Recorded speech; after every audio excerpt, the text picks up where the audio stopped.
अब आप दूसरा विवाह करना नहीं चाहती कि दूसरा? नहीं महाराज, नहीं करना। अब संसार से मन उठ गया है। क्यों? अब क्योंकि महाराज जहाँ तक मुझे पता है, मैंने किसी के साथ गलत नहीं किया था। वहाँ पे 3 देवर थे, तीनों देवर को अपने भाई समान माना। छोटे 5 साल के, 7 साल के, 10 साल के, इतने छोटे छोटे थे। तो मैंने अपने तरफ से सब रिश्ता निभाया, पर बदले में मुझे जो मिला महाराज, मुझे नहीं अब करना। अच्छा, जो आपके पति हैं वो, उनसे अब बात नहीं होती आपकी?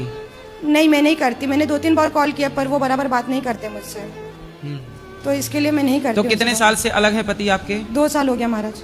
2019 में किया था, 24 में मैं आई हूँ। ऐसा तो 5 साल उनके साथ थी, 2 साल हो गए मुंबई अच्छा, में। 5 साल उनके साथ थी, 2 साल मतलब 7 साल हो गए हाँ महाराज। शादी के। तो आप पढ़ी लिखी हो? 12वीं पास थे महाराज उस टाइम में, मतलब पढ़ाई कर रहे थे, जॉब भी स्टार्ट था हमारा। जब 12वीं पास हुई उसके बाद शादी हो गई आपकी? हाँ, मैंने कर ली। तो बहुत जल्दी नहीं कर ली आपने शादी? वही सजा आज भुगत रही हूँ महाराज, आज वही सजा भुगत रही हूँ कि किसी की नहीं सुनी संसार में, खुद की मन की करके आज अकेली हूँ मैं। इसलिए कहते हैं देखो, मन की मत मानियो, मन कहाँ कहाँ ले जाएगा। इसलिए रिश्ते एक दिन के नहीं होते, सदा के लिए होते हैं। इसलिए रिश्तों को, माँ के रिश्ते को, बाप के रिश्ते को तोड़ा ना जाए। जब हम माँ के प्यार को ना समझ पाए, पिता के प्यार को ना समझ पाए, देखो इनके पिता जब तक इसको खिलाते नहीं थे अपने हाथ से, तब तक ये सोती नहीं थी। इतना प्यार था इनके पिता का इनसे, लेकिन वो जब ये भागी होंगी अपने पिता को छोड़कर किसी आदमी के संग, लव मैरिज किया होगा, सोचिए तब वो बाप कितना रोया होगा अपनी बेटी के लिए। महाराज जी, उस दिन से मेरे पिताजी बीमार हो गए, और इतना तो कि उनको जाते समय भी नहीं देख पाई मैं।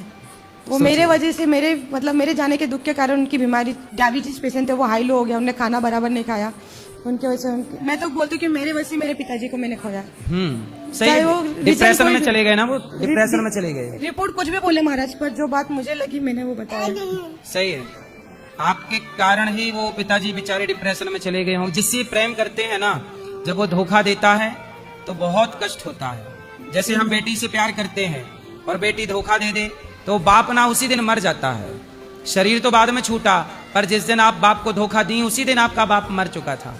फिर वो तो केवल उसका हाड़ा मांस खड़ा था, केवल देह खड़ी थी वहां की, वो तो मर चुका था। ऐसे ही है बेटा, इसलिए किसी बेटी को ये गलती नहीं करना चाहिए जो गलती इन्होंने की है। हर बेटी के लिए ये मैसेज है। महाराज, अब मेरा जो परेशानी है उसका चिंता ना करो, भगवान आपकी परेशानी दूर करेंगे, भगवान सुखी रखेंगे आपको। चलो।